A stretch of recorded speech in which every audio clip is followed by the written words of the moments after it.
नमस्कार। देखिए, बात करेंगे आज हम लोग यहाँ पर अपनी नेक्स्ट एक्सरसाइज नंबर 3.1 की, जहां पर हम लोगों को क्या करना है। यहाँ पर हमारे सामने कोई ना कोई वर्ड प्रॉब्लम्स होगी। वर्ड प्रॉब्लम्स होने का मतलब वो क्या करेगा, अपनी जो भी उसकी प्रॉब्लम्स होंगी वो उन्हें यहाँ पर एक लैंग्वेज में लिख कर दे देगा। उस लिखी हुई लैंग्वेज को सबसे पहले हमें समझना है, उसको यहाँ पर एल्जेब्रिकली कन्वर्ट करना है, और कन्वर्ट करने के बाद उसे यहाँ पर उसको ग्राफिकली भी हमें क्या करना होगा, रिप्रेजेंट करना होगा। बहुत ही इजी है, कोई नया कंसेप्ट यहाँ पे नहीं है। जैसे सबसे पहला क्वेश्चन नंबर 1 को एक बार पढ़ते हैं। वो यहाँ पे लिखा हुआ है कि Aftab tales his daughter.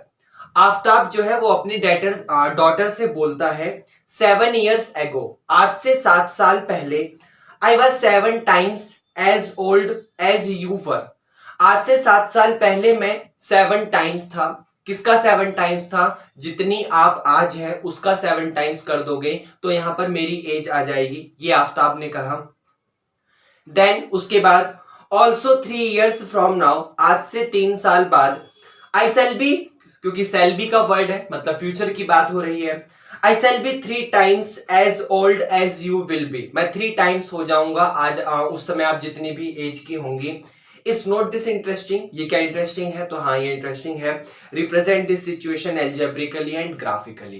Question वाले ने बड़ी सिंपल सी कहानी आपसे सुनाई है। वो आपसे कहना चाहता है कि एक आफ्ताब नाम का बंदा है जिसने अपनी डॉटर से कहा कि आज से 7 साल पहले मैं 7 times था आपकी एज के कंपैरिजन में। तो सबसे पहले यहाँ पर एक छोटी सी बात, मान लो आज से 7 साल पहले वो जो आफ्ताब की डॉटर है उसकी एज 5 साल होगी, तो आफ्ताब जो है वो 5 7 या 35 years का हो जाएगा। अगर वो 2 years की होगी तो वो 2 7 या 14 years का हो जाएगा। क्या ये बात आपको समझ आ रही है? मतलब अगर हमें आफ्ताब की सॉरी मतलब अगर हमें आफ्ताब की जो डॉटर है, अगर उसकी एज पता चल जाए तो 7 की मल्टीप्लाई करके हम लोग यहाँ पर उसकी जो वो उसकी बाप है मतलब आफ्ताब है उसकी एज हम लोग यहाँ पर निकाल सकते हैं। तो मैं यहाँ पर लेट करूंगा कि लेट एट प्रेजेंट, आज के टाइम पे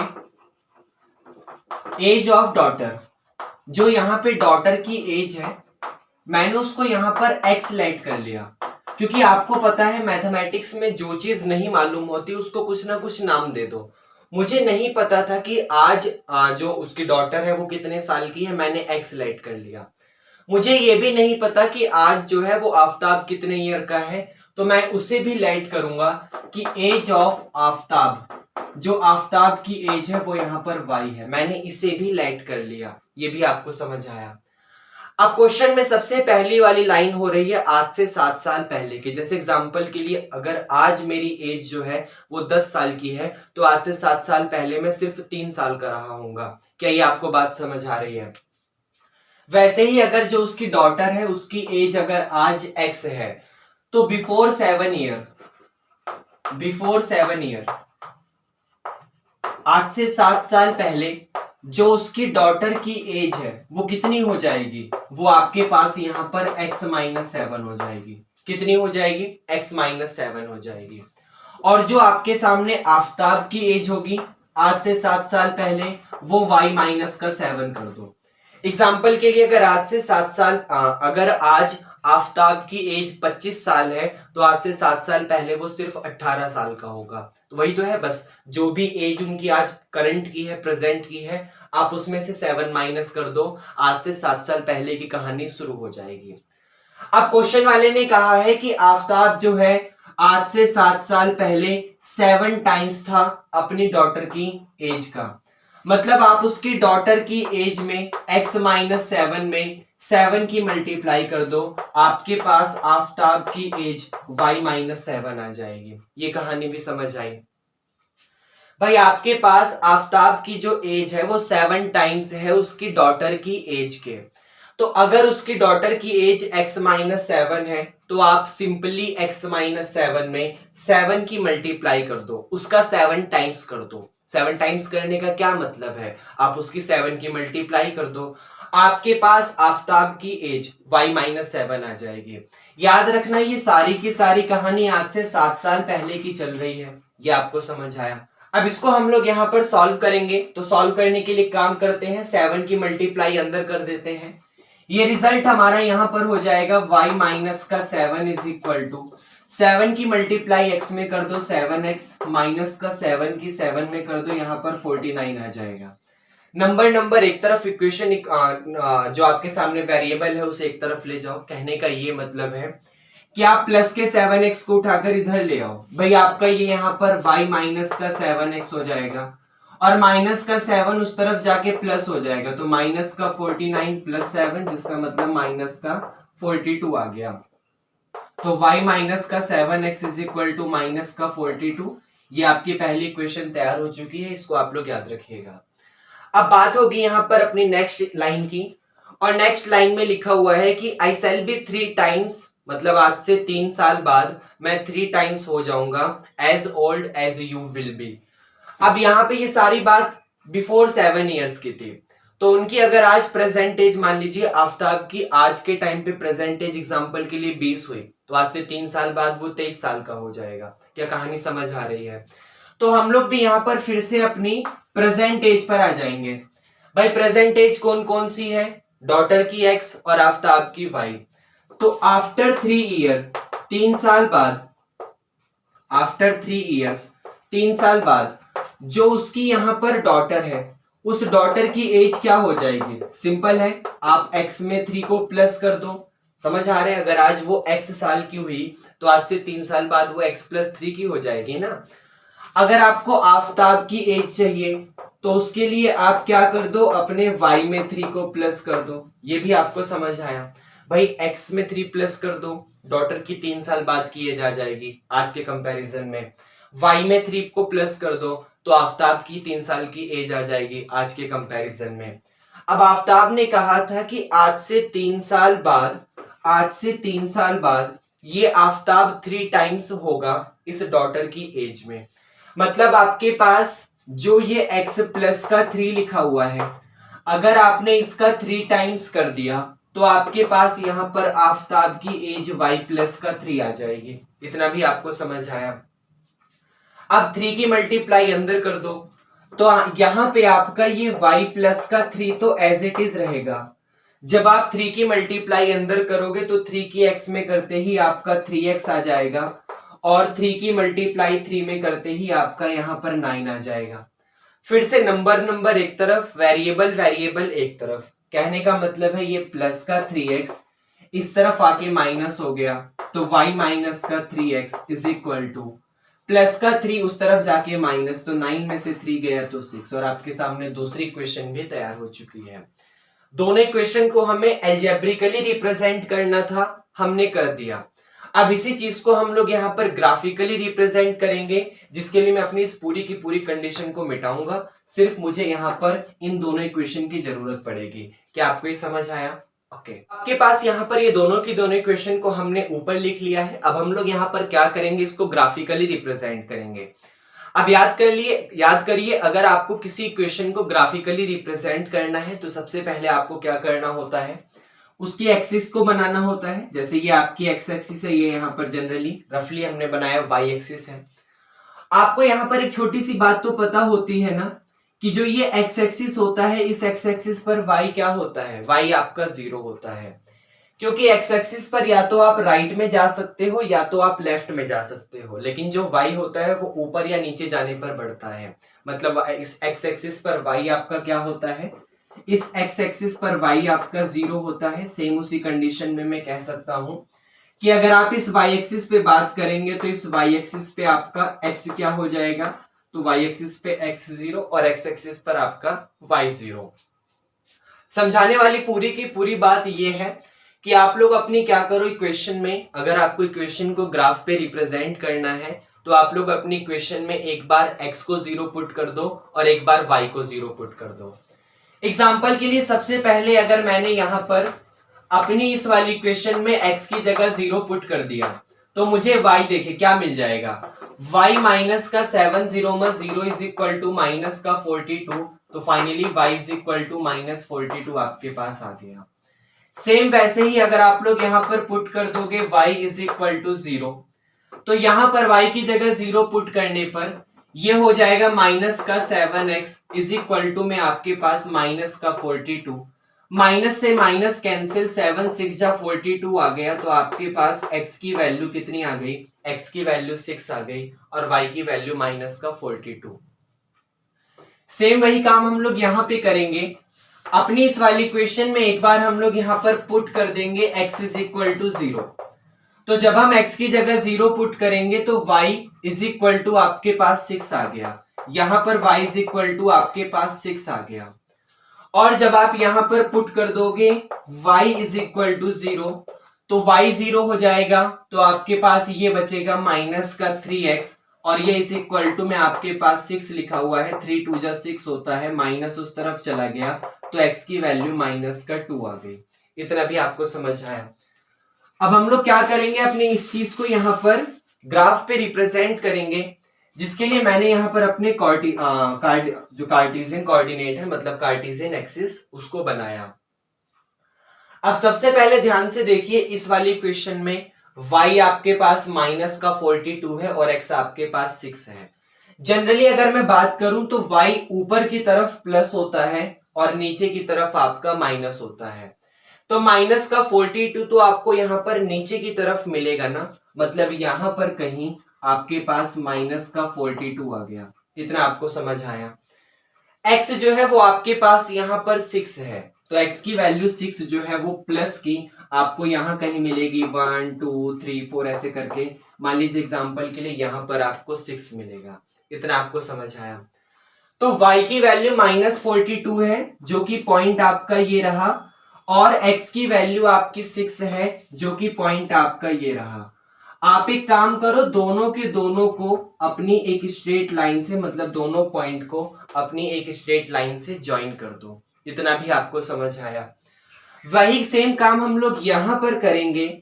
y आपके पास 6 है तो y 6 यहां कहीं मिलेगा, क्योंकि 1 2 3 4 6 यहां कहीं मिलेगा, और x माइनस का 2 है।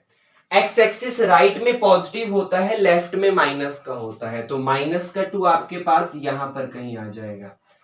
अब आप दोनों के दोनों पॉइंट को, मतलब इस वाले पॉइंट को भी और यहां पर इस वाले पॉइंट को भी बिल्कुल एक स्ट्रेट लाइन से ज्वाइन कर दो, आपके पास यहां पर दोनों की दोनों इक्वेशन का ग्राफ आ जाएगा। इसका ग्राफ भी आ गया और यहां पर आपके पास इसका ग्राफ भी आ गया, और यही हमें यहां पर अपने रिजल्ट में फाइंड करना था। मतलब जनरली कुछ नहीं करना था, अपनी इक्वेशन को सबसे पहले एल्जेब्रिकली रिप्रेजेंट करना था और उसके बाद यहां पर इसको ग्राफिकली रिप्रेजेंट करना था। आप लोग क्या करो, अपनी लाइन को ड्रॉ करने के बाद इसमें ना इसके लाइन का नाम लिख दो, कोऑर्डिनेट का नाम लिख दो, क्वेश्चन वाला, क्वेश्चन को समझने में आसानी हो जाती है। जैसे ये कोऑर्डिनेट आपके पास क्या है, 0 माइनस का 42। आपको पता है इस y एक्सिस पे x 0 होता है और y तो माइनस 42 ही है। आप इस x एक्सिस में इसका कोऑर्डिनेट लिख दो। x एक्सिस पर y क्या होता है, 0, तो 6 0। इसका कोऑर्डिनेट लिख दो, क्योंकि x 0 होता है y पे, तो 0 6। इसका कोऑर्डिनेट लिख दो, y 0 होता है तो माइनस 2 0। उसके बाद अपनी इक्वेशन का नाम भी लिख दो। जैसे ये इक्वेशन किसकी थी, ये ग्राफ लाइन मतलब किसका था, y minus 7x is equal to minus 42, तो यहां पर इसका नाम लिख दो, y माइनस का 7x is equal to minus का 42। आप इसका नाम भी लिख दो कि y माइनस का 3x इज इक्वल टू 6, और यही आपको यहां पर काम करना था। तो क्या क्वेश्चन नंबर फर्स्ट आपको समझ आया? ओके।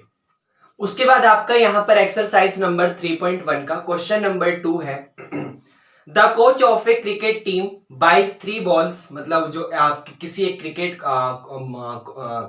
टीम का जो कोच है वो आपके सामने क्या करता है, buy 3 bats and 6 balls for ₹3,900। मतलब वो यहाँ पर 3 बैट को खरीदता है और 6 बॉल को खरीदता है, कितने रुपए में, 3900 रुपए में।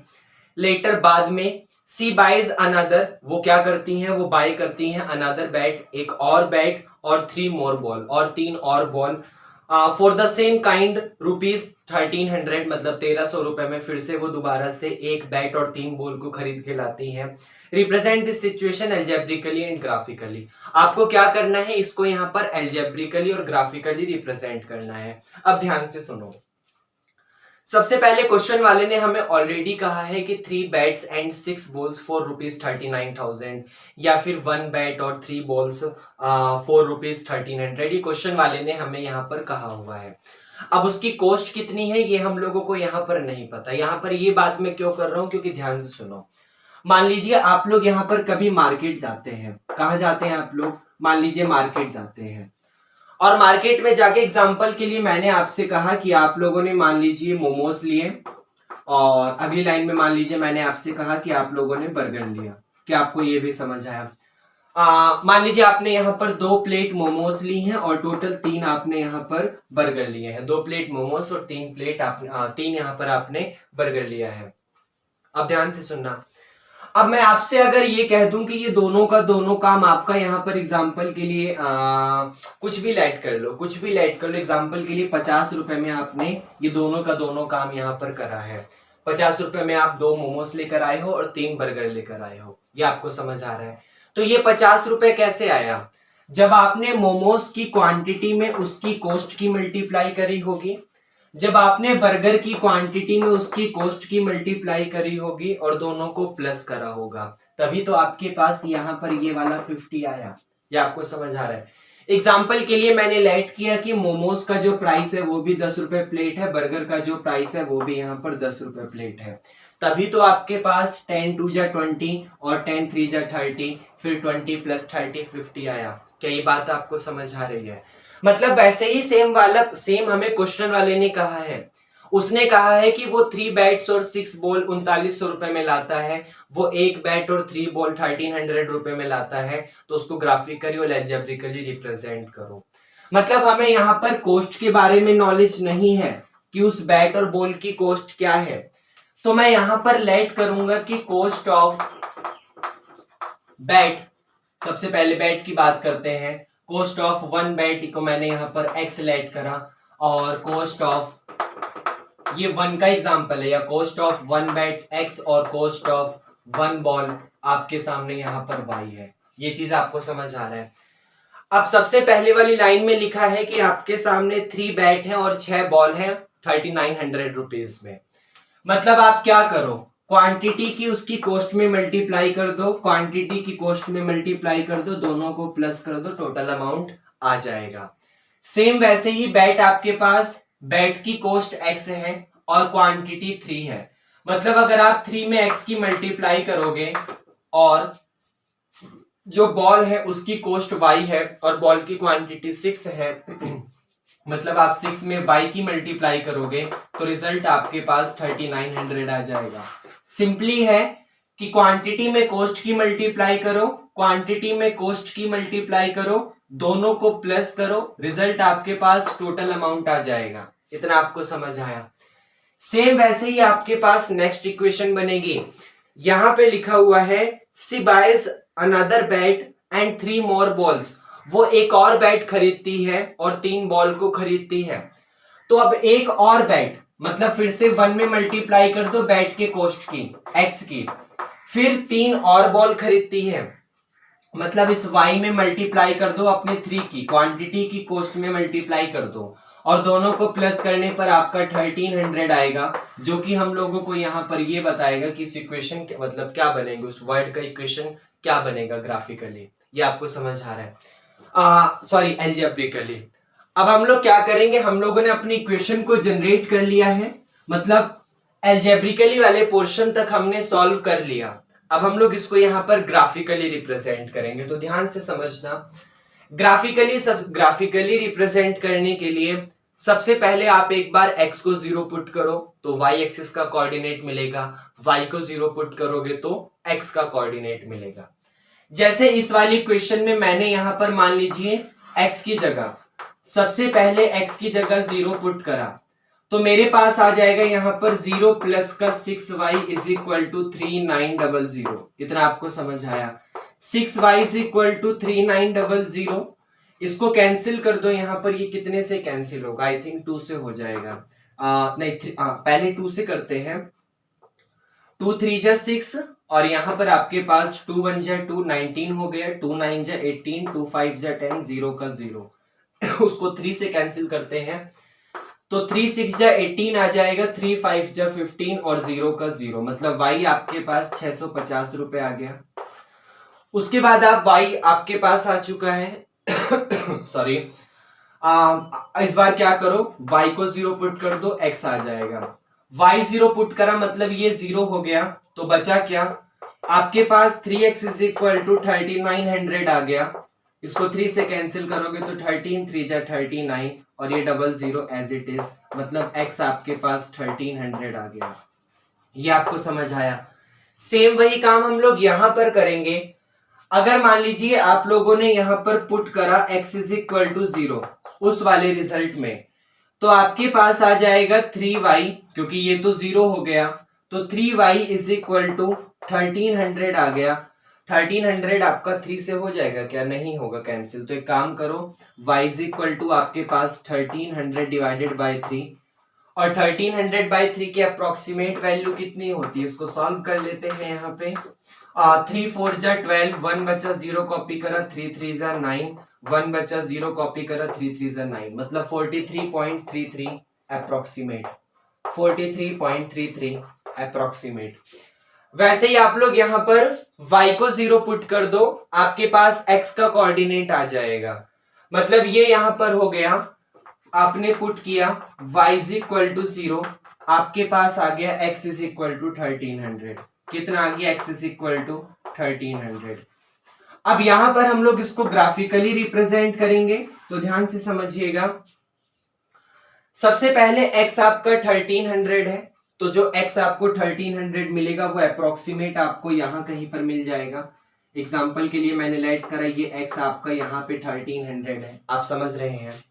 और y 650 है, उसको हमने एग्जाम्पल के लिए लेट करा कि जो आपका 650 है वो यहां पर कहीं मिलेगा। ये आपको समझ आया। तो y की वैल्यू 650 हमने y एक्सिस पर फिल कर दी, x की वैल्यू 1300 हमने x एक्सिस पर फिल कर दिया। अब यहां पर आप लोग क्या करो, दोनों पॉइंट को बिल्कुल एक स्ट्रेट लाइन से ज्वाइन कर दो, बिल्कुल एक स्ट्रेट लाइन से। ये आपके पास यहां पर इस इक्वेशन का ग्राफ आ गया, ये वाले। अब उसके बाद ऐसे ही इस पर आ जाओ, x की वैल्यू अभी भी 1300 है, x की वैल्यू अभी भी 1300 है, लेकिन y की वैल्यू 433, 433.33 अप्रोक्सीमेट। तो 433.33 तो आपका अप्रोक्सीमेट यहां पर आएगा ना।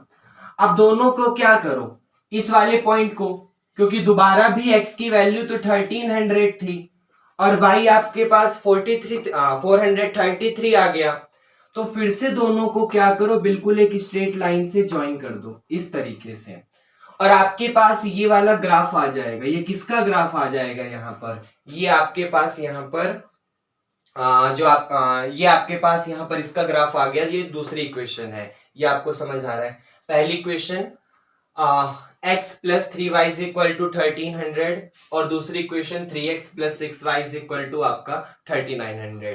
पहली वाली ग्राफ का ये था, दूसरी वाली ग्राफ का ये था, दोनों का नाम दे दो, कंफ्यूजन नहीं होगी। तो ये वाला नाम देते हैं इसका, मतलब ये हो जाएगा 3x प्लस का 6y इज इक्वल टू 3900, और ये नीचे वाला हो जाएगा आपका x प्लस का 3y और इज इक्वल टू में आपका यहाँ पर 1300। ये हमने इसको ग्राफिकली रिप्रेजेंट करा और ये इसको यहाँ पर एल्जेब्रिकली रिप्रेजेंट करा, और यही हमें यहाँ पर करना था। तो क्या क्वेश्चन नंबर 2 भी आपको समझ आया? ओके। उसके बाद हम लोग यहाँ पर अपनी एक्सरसाइज नंबर 3.1 के क्वेश्चन नंबर 3 की बात करेंगे।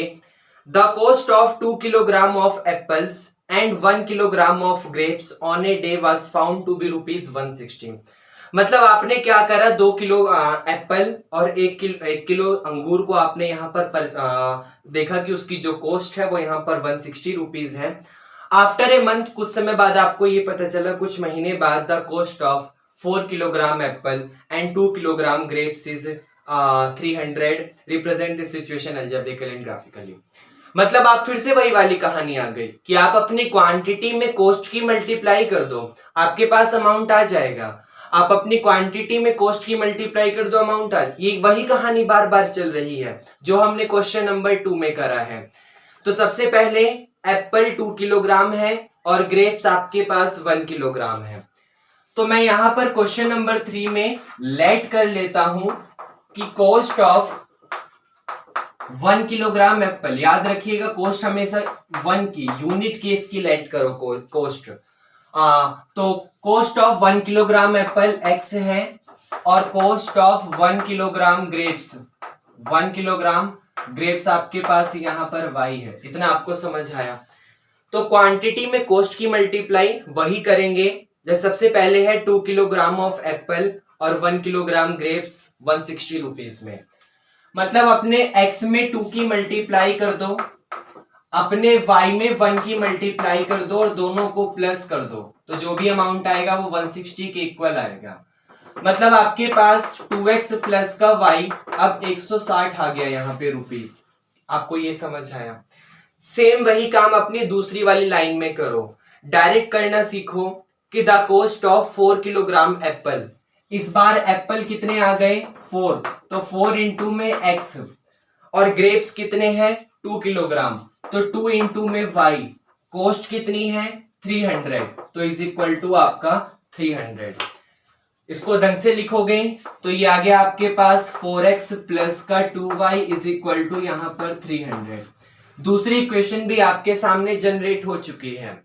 एल्जेब्रिकली रिप्रेजेंट करना था, एल्जेब्रिकली अपने वर्ड्स प्रॉब्लम को हमने पढ़ा और यहाँ पर रिप्रेजेंट कर दिया, जो कि बहुत आसान था क्योंकि कोस्ट में क्वांटिटी की मल्टीप्लाई करने पर आपके पास टोटल अमाउंट आ जाता है। मैंने भी वही करा, ये आपको समझ आया।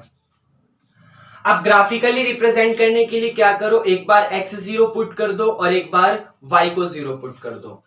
एग्जाम्पल के लिए मैंने यहां पर पुट करा x इज इक्वल टू 0, तो x is equal to 0 put करने पर ये 0 हो गया, तो मेरे पास क्या बचा y इज इक्वल टू 160। इतना आपको समझ आया।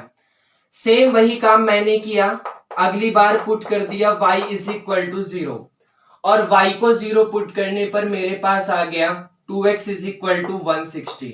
क्या आ गया 2x is equal to 160। Cancel करोगे तो आपके पास x की वैल्यू 80 आ गई। क्या ये बात आपको समझ आई? सेम वही काम यहां कर दो, एक बार पुट कर दो x इज इक्वल टू 0 और x is equal to 0 put करने पर ये खत्म हो गया, तो 2y इज इक्वल टू 300। आपके पास बचा 2y is equal to 300। Cancel करोगे तो y की वैल्यू आपके पास 150 आ गई। सेम वही काम यहां पे करो, पुट कर दो इस बार y is equal to 0।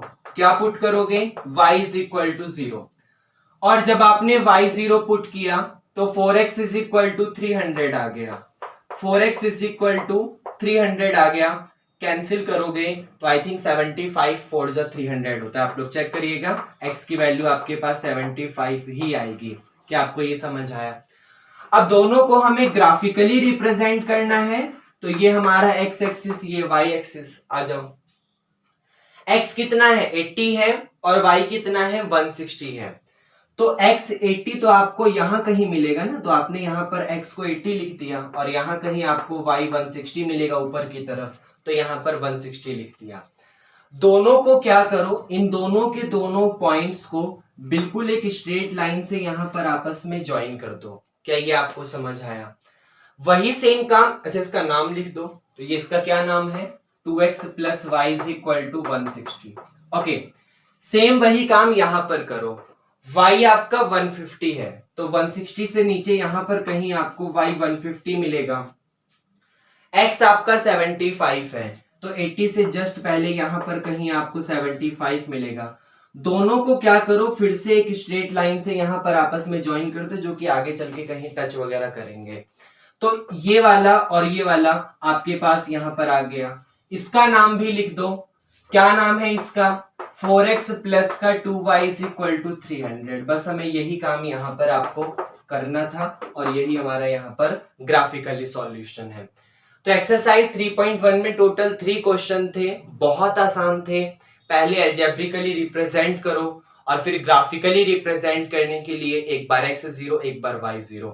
x0 के लिए y एक्सिस मिल जाएगा, y0 के लिए x एक्सिस मिल जाएगा। क्या ये आपको समझ आया?